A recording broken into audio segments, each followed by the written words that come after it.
Ce programme vous est offert par Illico Cash.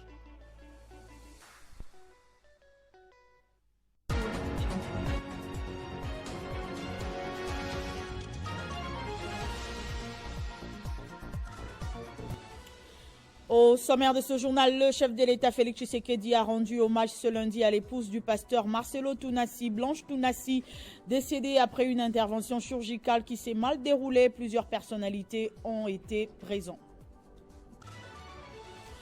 Lutte contre la corruption et la criminalité financière ainsi que les enquêtes sur les fonds destinés aux victimes de la guerre de Kisangani et dédiés à la réhabilitation du palais de justice à Kinshasa. Le ministre de la Justice a échangé avec l'inspecteur général chef des services de l'IGF ce lundi.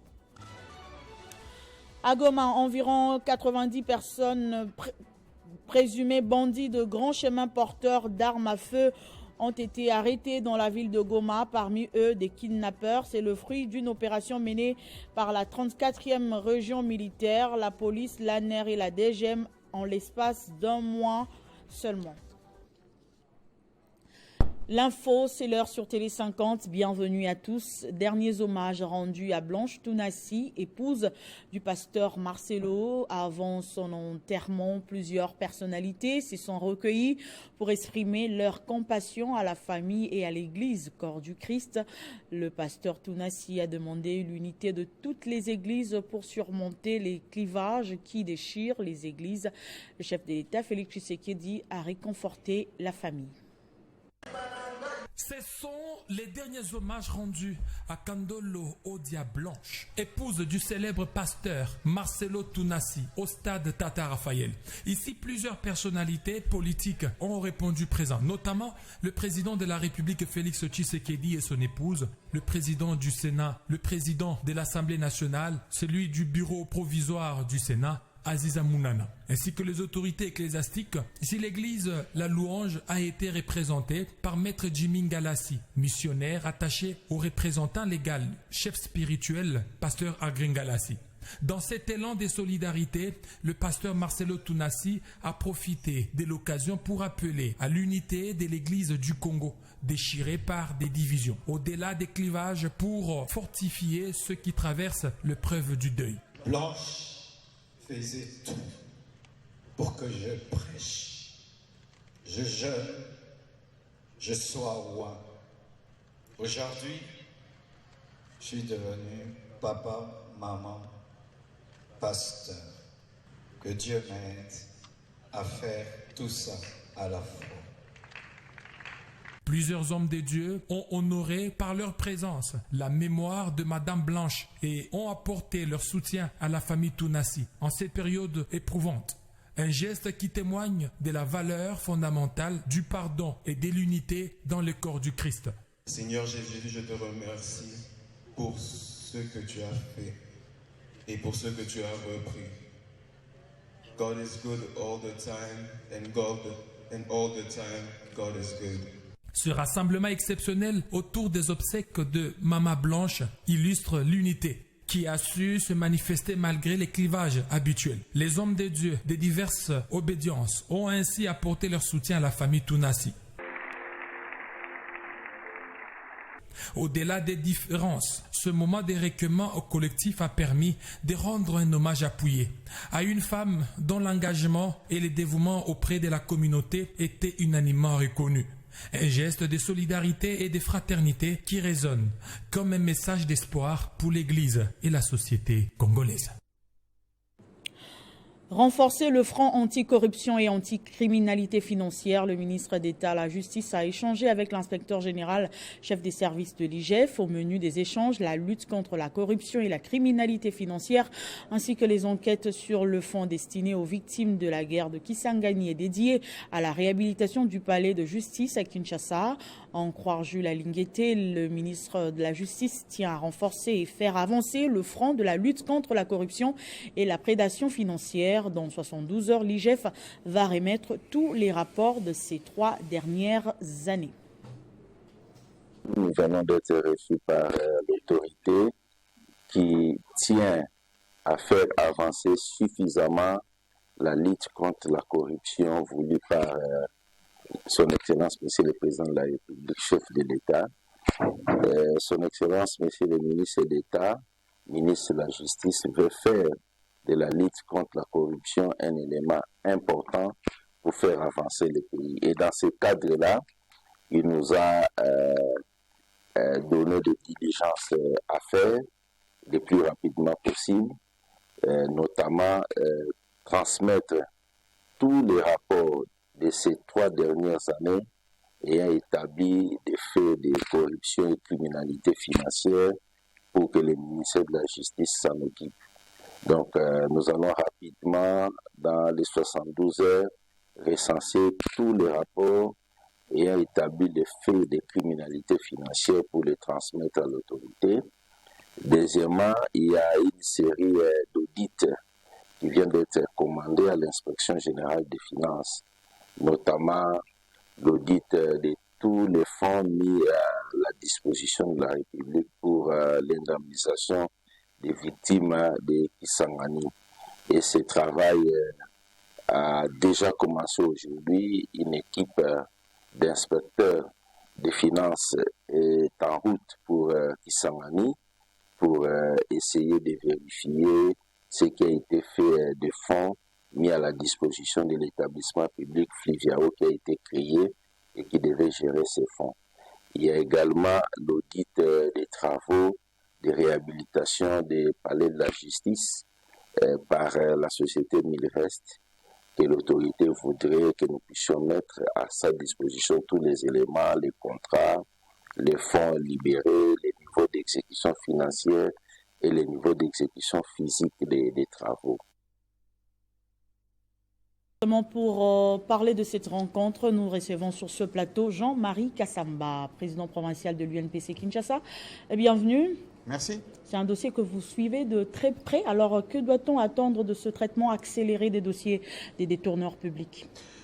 Ce qui pose problème dans notre pays, c'est souvent et toujours la corruption, la gabegie, la mauvaise gouvernance dans beaucoup de dossiers. Ça plombe l'image du pays, ça plombe les projets de développement.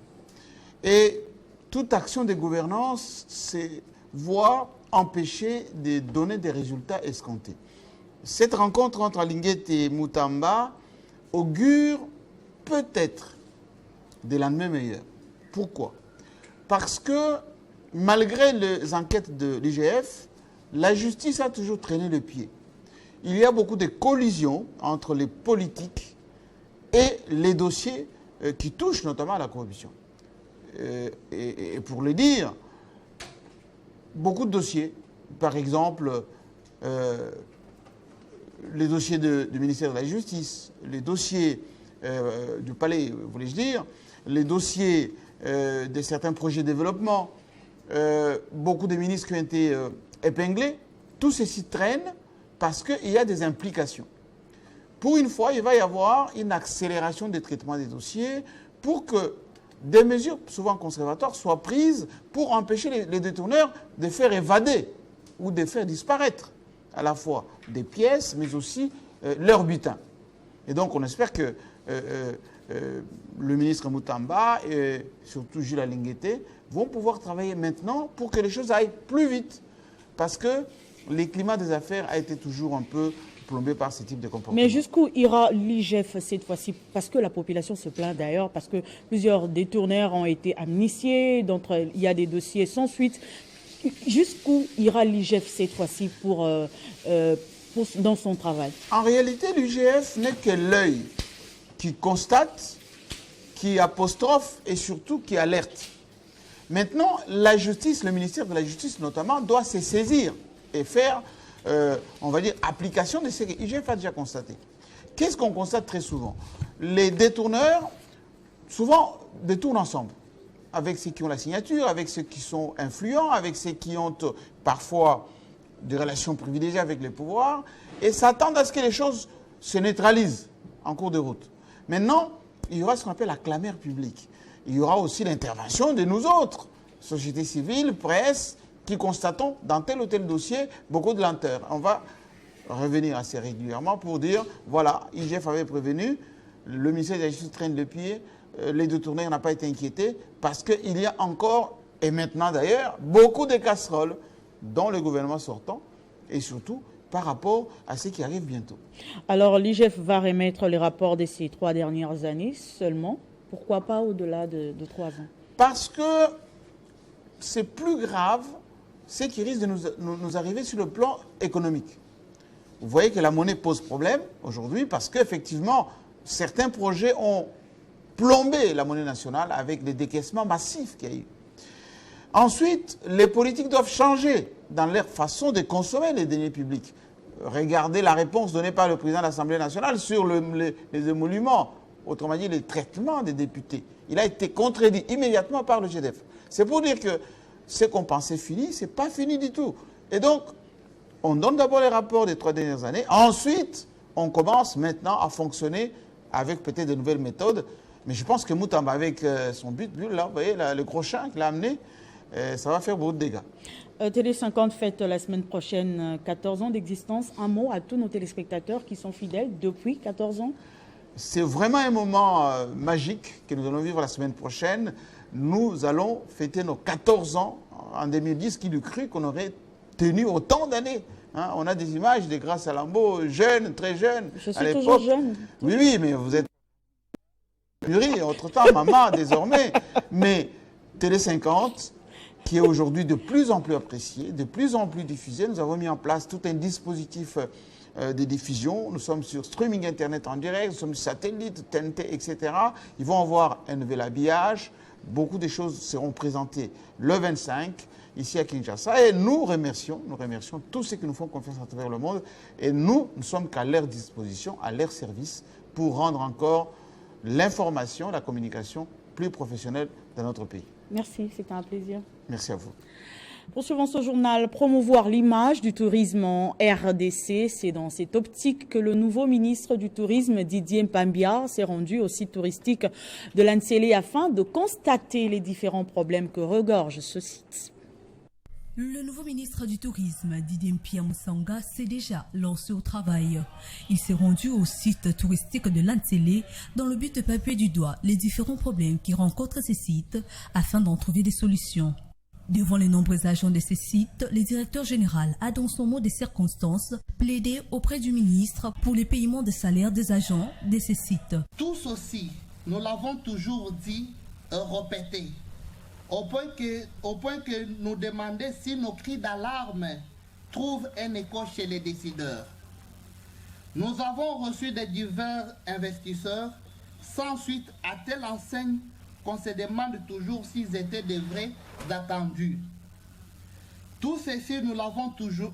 Les agents que vous voici ne cessent de se plaindre, car en pleine ville de Kinshasa, il manque le transport pour arriver au lieu de travail. Dans sa prise de parole, le ministre Didier Mpambia a sensibilisé les agents de ces sites touristiques à l'unité et au sens du travail. Donc il y a un capital, il y a un soubassement sur lequel nous pouvons construire des choses nouvelles.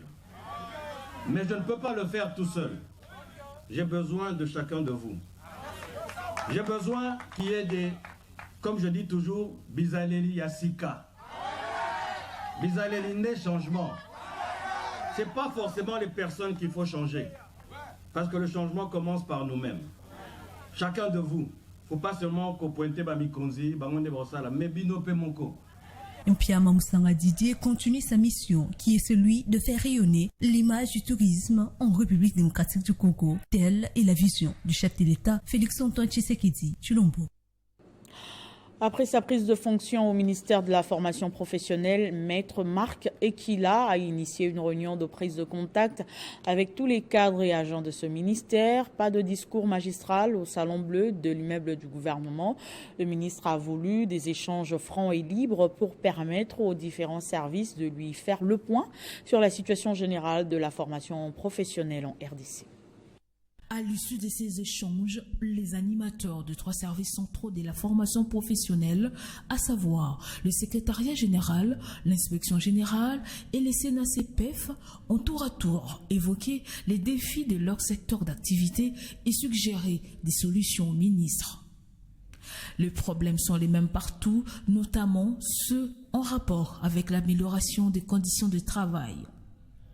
L'intersyndicale a de son côté promis de remettre au ministre dans les jours à venir un cahier des charges avec ses suggestions.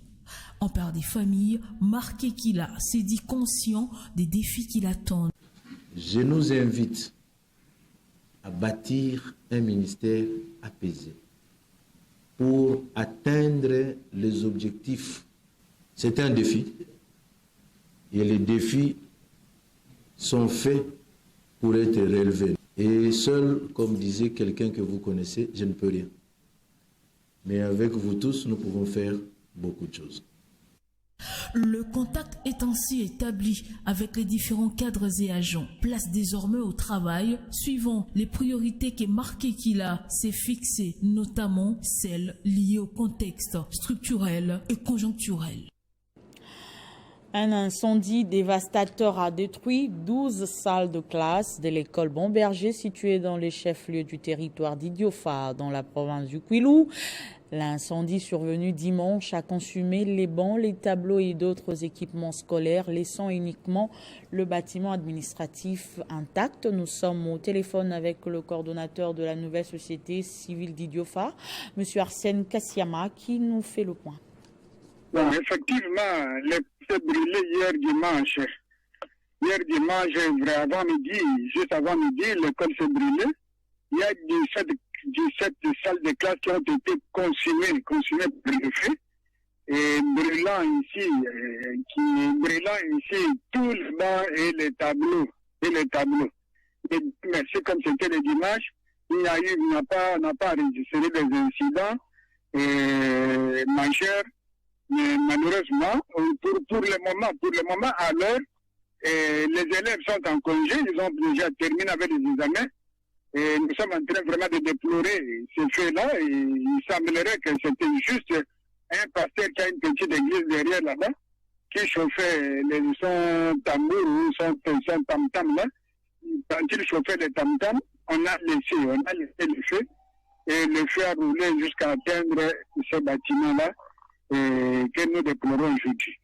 Mais l'école est très grande. C'est une école qui est au centre commercial, qui héberge, le Bomberger héberge beaucoup d'élèves. Il y a beaucoup d'élèves, plus de 400 élèves dans cette école-là.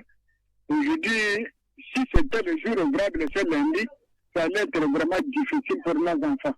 Mais Dieu merci, comme c'est les vacances, c'est un temps mort, quoi. Pas les vacances comme telles, mais c'est un temps mort. C'est comme ça que les écoles naïves, la ville sauve quand même. Environ 90 présumés bandits de grand chemin porteurs d'armes à feu ont déjà été arrêtés dans la ville de Goma. Parmi eux, les kidnappeurs, c'est le fruit d'une opération menée par la 34e région militaire, la police, l'ANER et la DGM dans plusieurs quartiers de cette ville en l'espace d'au moins 2 mois. Cette annonce a été faite ce lundi à Goma par le maire de la ville volcanique, le commissaire supérieur principal Kapend Kamand. Ces présumés bandits présentés à Goma au maire de la ville sont poursuivis pour plusieurs faits selon la police. Parmi eux, un jeune qui détenait une importante quantité de chanvre dans un cas de déplacé, ainsi qu'un faux Mouzalendo. Le commissaire supérieur Kapend Kamand Faustin se réjouit du bilan de l'opération s'affiche à Moujiwa Goma, lancée depuis 1 mois et demi. Nous avons mis en œuvre certains dispositifs pour démanteler ces réseaux. Dieu merci. L'arme ici, entre les mains de Fond Wazalendo, terrorisme Bunga avec dissipation des munitions. Je demande à la jeunesse de Karisimbi, au lieu de passer leur temps dans les réseaux sociaux, Radio Okapi, qu'ils nous apportent le renseignement. Voilà. Je vous dis, je vais présenter le rapport à son Excellence, Monsieur le Gouverneur, au Comité provincial de sécurité. Nous sommes au-delà, tout au-delà déjà, il y a 90 bandits à main armée. Vous avez les images, y compris les kidnappeurs. 90 en 1 mois et demi. Il faut saluer la bravoure, l'exploit de ces services de sécurité. 34e région militaire, la police nationale congolaise. Eh bien entendu, la communauté de renseignement. Une jeune fille accusé d'avoir kidnappé une fillette toujours à Goma, a aussi été présenté à l'autorité urbaine. La victime a été aussitôt remise entre les mains de son père. À l'Assemblée nationale, le rapporteur adjoint Dominique Munanga a accordé une audience à la sénatrice honoraire Camille Tatou. Cette dernière était venue lui présenter ses civilités. En tant qu'ancienne rapporteure adjointe du Sénat, de la Chambre haute, je suis venue lui prodiguer quelques conseils par rapport aux tâches qui lui sont données comme rapporteure adjointe, surtout que c'est un poste que beaucoup de gens minimisent et pourtant pour moi c'est le poste le plus important du bureau puisque c'est elle qui va suivre les rapports des vacances parlementaires, les traités et c'est elle qui est au courant de tous les aléas, les problèmes qui se passent à l'arrière-pays, dans nos provinces. C'est elle qui fait ce rapport, le transmet au gouvernement et assure le suivi pour des solutions. Elle a été très attentive au conseil que j'ai prodigué et voilà, je suis à sa disposition d'ailleurs pour pouvoir aussi l'aider dans ses tâches de rapporteur adjoint. Et puis l'Institut national de santé publique a, dans le cadre de la couverture santé universelle, lancé la formation des sages-femmes et autres prestataires en santé. C'était à l'école de santé publique de l'université de Kinshasa. Regardez. Faisant partie des établissements créés par l'État pour la facilitation de la couverture santé universelle, le gouvernement congolais, dans les soucis d'offrir des soins de santé de qualité à la population, vient de mettre une somme de 500 000 $ à la disposition de l'Institut national de santé publique. Question de renforcer la capacité des prestataires en santé. Je pense qu'on ne peut qu'accueillir ça avec joie. Joie pourquoi? Parce que c'est vraiment le gouvernement qui a mis de l'argent là pour renforcer les capacités de nos prestataires. Au moins, on va vraiment prendre le temps de donner, c'est la formation par compétences. On forme les gens en cours d'emploi sur les compétences particulières qu'ils doivent avoir pour pouvoir donner des soins de qualité en maternité. Au total, 75 participants venus de 35 zones de santé prennent part à cette formation des sages-femmes et autres prestataires de la périnatalité de la PDS Kinshasa. Nous avons des grandes activités à mener dans le cadre de la couverture santé universelle, c'est la formation des prestataires et la documentation. Et maintenant, nous sommes là pour la formation des sages-femmes. Comme la gratuité des accouchements a commencé dans la ville-province de Kinshasa, c'est dans le cadre-là que nous organisons cette formation. Nous allons suivre les mouvements. Bientôt, ça sera notre province, mais nous commençons dans la province où la gratuité des accouchements a déjà commencé. Cette formation se veut donc une remède dans la réduction de la charge de la morbidité et la mortalité maternelle. Il s'est tenu une rencontre des jeunes entrepreneurs dimanche à Kolwezi organisée par Sun Academy. Le directeur provincial adjoint en charge de la communication et initiation à la nouvelle citoyenneté, Félim Benga, y a été invité et a partagé ses talents avec les jeunes. C'est dans la salle de conférence d'un hôtel de Kolwezi que s'est déroulé ce rendez-vous de vente des talents qui a connu la présence du directeur provincial en charge de la communication et initiation à la nouvelle citoyenneté, Félim Benga. Au cours des échanges, une peintre islameuse a présenté un portrait surnommé indélébile, image d'une femme qui pleure les atrocités qui se passent dans l'est de la RDC. Félim Benga a pris ce tableau pour la représentante du chef de l'État, Félix Tshisekedi, au Lualaba, pour une cause. Nous avons un président de la République qui se bat pour pacifier l'est de notre pays. Et dans notre province, nous avons sa représentante valable, Madame la gouverneure Fifi Mathieu Kassaïn, qui a volé au secours des enfants de l'Est. Il faut avoir un cœur pétri d'amour, un cœur pétri de sensibilité, un cœur pétri d'humanisme. Voilà pourquoi j'ai décidé d'acheter ces tableaux pour Madame la gouverneure. Et aujourd'hui, elle devient une référence transnationale. Le directeur adjoint Félim Benga n'a pas manqué d'exprimer sa gratitude aux nombreuses personnes qui ont témoigné sur ses talents au cours de cette rencontre. Oui, il m'a fait pleurer parce que j'ai mis en lumière mes talents. Pour parler du mystère et l'impact de l'entrepreneuriat, les participants ont constitué des groupes de travail. Félim Benga a invité les jeunes entrepreneurs à mettre en lumière leurs talents afin qu'ils soient vendus. 14 communautés de la province du Sud Kivu disent désormais non aux querelles entre elles. Elles ont réitéré leur soutien au nouveau gouverneur de la province du Sud Kivu, Jean-Jacques Pouroussi, ainsi que son adjoint, qui promettent de se mettre au travail afin de relever tous les défis. C'est un nouveau départ pour les développements de la province du Sud Kivu. Les 14 communautés veulent enterrer leurs querelles pour offrir à leur province une nouvelle chance de décoller collectivement. Au cours de cette rencontre initiée par les notables, les filles et fils du Sud Kivu, qui ne jurent que par la paix, ont rappelé à leur gouverneur et son adjoint le grand défi qui les attendent. La restauration de l'autorité de l'État, la construction et la réhabilitation des routes, la promotion de l'agriculture et tant d'autres. Jean-Jacques Pouroussi Sadiki, Jean-Jacques Nyewa sont tous conscients de leur mission. Notre priorité s'inscrit dans le sens qu'on doit restituer l'autorité de l'État, assurer que l'État revienne dans ses droits et ses obligations. Les dignitaires des 14 communautés apportent leur soutien au nouveau gouverneur. C'est le cas de Gilbert Kabanda, ministre de la Recherche scientifique, et l'honorable Justin Bitakwira, qui ont eu le mot juste pour encourager les gouverneurs à faire mieux cette fois-ci.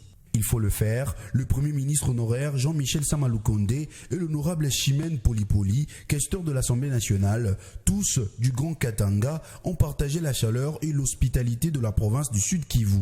Modeste Bahati Lukwebo, Norbert Basengezika Tsitima, les initiateurs de cette rencontre restent unanimes. La province du Sud Kivu doit se relever. Qu'il y ait d'abord la stabilité, qu'il y ait la cohésion, et que l'on se mette au travail pour changer la situation de cette province qui jadis était considérée comme la Suisse de notre pays.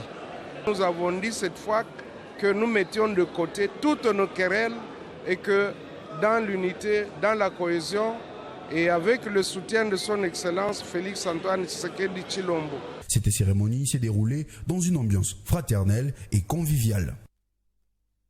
Le même registre, il s'est tenu dimanche une réception en l'honneur du gouverneur et vice-gouverneur élu du Maniema, une initiative des ressortissants de cette province vivant dans la capitale congolaise en vue de féliciter ces dignes fils et leur souhaiter en même temps un fructueux mandat de manière traditionnelle. Réunis comme un seul homme pour manifester leur satisfaction après les élections de leurs dignes fils élus gouverneurs et vice-gouverneurs de la province du Maniema. Occasion pour les communautés des Lubutu et Punya de réitérer leur soutien indéfectible aux hôtes de cet événement. J'ai vécu ce moment avec beaucoup de joie parce que j'ai appris beaucoup de choses. J'ai notamment appris que nos deux communautés étaient très liées depuis plusieurs années. Et en guise de mots de circonstance, j'ai rassuré la communauté que nous allions travailler dans la symbiose pour l'intérêt de la population du Maniema. À tour de rôle, ces ressortissants composés des professeurs et cadres du pays originaires du Maniema ont défilé pour éclairer la lanterne de leurs frères à cette rencontre sur les potentiels en ressources et humaines que regorgent, mais aussi démontrent leur force et unité pour bâtir un Congo fort et prospère autour de la vision du président de la République Félix Tshisekedi. C'est une communauté, c'est une grande communauté, majorité dans ces pays. Il n'a jamais reçu un membre du gouvernement, ministre, même vice-ministre, pourquoi pas les mandataires et dans la diplomatie aussi.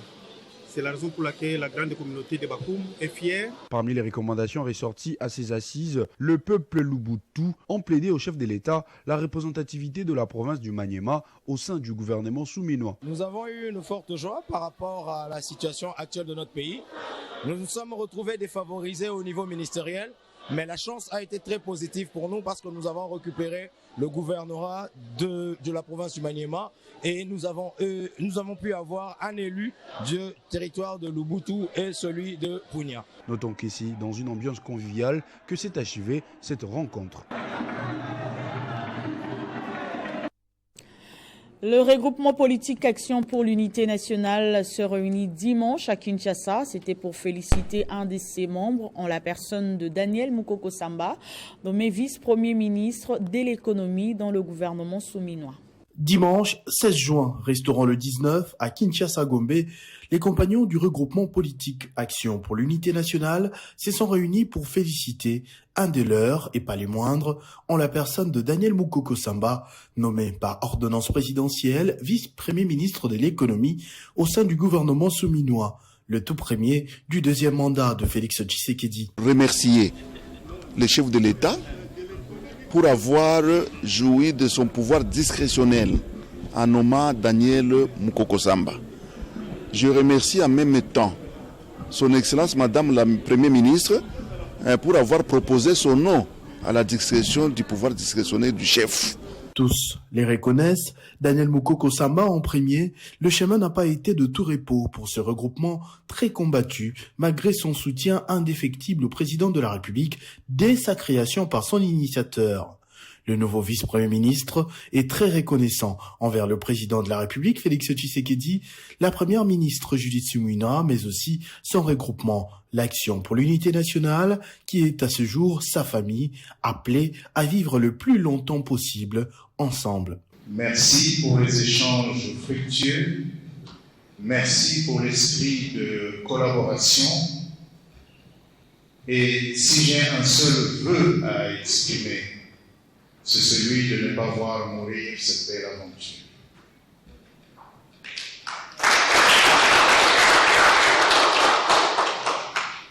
Il n'a pas été facile pour l'AUN d'exister dans le paysage politique congolais.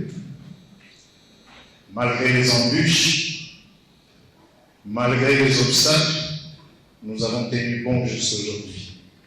Et tel que cet élan avait été donné par l'initiateur de notre mouvement. Plusieurs hauts cadres de ce regroupement politique ont pris part à cette cérémonie pleine d'émotions, tels que Pierre Kangoudia, Moïse Agé Matembototo ou encore Anikunda Bouyamba. En littérature, à présent avec le baptême d'un nouvel ouvrage juridique, ce dernier se penche sur le pouvoir judiciaire en RDC. Devant la crème intellectuelle de la province de la Tchopo, l'archevêque métropolitain de Kisangani, Monseigneur Marcel Motimbi, a porté sur le front baptismaux l'ouvrage intitulé « Notions élémentaires sur l'organisation et les compétences des juridictions du pouvoir judiciaire en République démocratique du Congo ». Dans son mot de circonstance, l'auteur, qui est également juge à la Cour constitutionnelle, justifie sa problématique par le besoin de sensibiliser l'opinion sur les conséquences de l'éclatement des compétences en matière constitutionnelle, judiciaire et administrative de la Cour suprême de justice. Par ailleurs, après avoir loué les efforts du chef de l'État, Félix-Antoine Tshisekedi, pour l'instauration progressive d'un État de droit dans notre beau pays, le juge Christian Japaru Mabati précise que le produit pour la vente de son livre devra servir aux populations meurtries et démunies de l'Est ainsi que des étudiants. Je tiens à préciser que effectivement 80% des fonds générés par la vente de ce livre seront gérés par la diocèse de Kisangani. Cela pour faire face aux besoins urgents de la guerre, de déplacer les conflits communautaires, mais aussi des étudiants démunis. De son côté, le premier président de la Cour d'appel de la Tchopo, Dominique Mondemoubiala, par le nom du président de la Cour constitutionnelle Dieudonné Kambouleta, a sensibilisé l'assistance d'acheter l'ouvrage au-delà de son prix promotionnel afin de venir en aide aux nécessités. Puis la Fondation Angèle Cosmétique vient d'assister la population quinoise du quartier Ndanou, souvent victime des inondations. C'est le délégué général du groupe Angèle, Jérôme Sekana, qui a procédé à la distribution des matelas et quelques vivres. Question de redonner le sourire à cette population qui a tout perdu lors des dernières pluies qui se sont abattues sur la ville de Kinshasa. Lelo tokopesa nabino elokomoko. Nous sommes au quartier Ndanou dans la commune de Limité-Kingabois. Il s'agit de la distribution de 100 tonnes de vivres et non-vivres, dont de la Fondation Angèle Cosmétique aux populations victimes des inondations qui ont frappé la ville de Kinshasa entre décembre et janvier 2024. Nous sommes passés par la Fondation Angèle pour essayer d'avoir quelque chose pour venir soutenir nos vulnérables. Après confirmation de la communauté, c'est là où on a finalisé la liste de vulnérables. Et c'est cette liste qui nous a permis de faire une demande à notre partenaire, la Fondation Angèle, pour venir nous assister. Et c'est ce qui a été fait en ce jour. Juste après, la délégation du groupe Angèle Cosmétique, conduite par le délégué général Jérôme Sikena, s'est rendue au quartier Salungo pour les mêmes exercices. La Fondation Angèle a près de 100 tonnes. Nous sommes venus au nom de la Fondation Angèle assister nos frères victimes des inondations à Kinshasa. Baza nakozanga soin. Tubandaka kosala yango na ndenge kaka social. Mais mikolo oyo sikoyo ba actionnaire na biso ba décider bâti en place Oyoto Bengi Fondation Angèle. Signalant que l'aide de la Fondation Angèle Cosmétique vient répondre à l'appel du cardinal Fridolin Ambongo qui sollicitait une assistance pour des sinistrés. Ce journal est terminé, place au rappel de titres. Le chef de l'État a rendu hommage ce lundi à l'épouse du pasteur Marcelo Tounassi, Blanche Tounassi, décédée après une intervention chirurgicale qui s'est mal déroulée. Plusieurs personnalités ont été présentes. Lutte contre la corruption et la criminalité financière ainsi que les enquêtes sur les fonds destinés aux victimes de la guerre de Kisangani et dédiés à la réhabilitation du palais de justice à Kinshasa. Le ministre de la Justice a échangé avec l'inspecteur général chef de service de l'IGF ce lundi. Pendant ce temps, à Goma, environ 90 présumés bandits de grands chemins porteurs d'armes à feu ont été arrêtés dans la ville de Goma. Parmi eux, des kidnappeurs. C'est le fruit d'une opération menée par la 34e région militaire en collaboration avec la police, l'ANER et la DGM.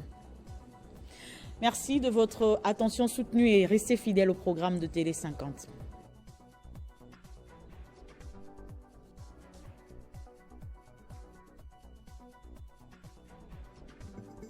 Retrouvez toute l'actualité en continu sur www.tele50.cd. Ce programme vous a été offert par Illico Cash.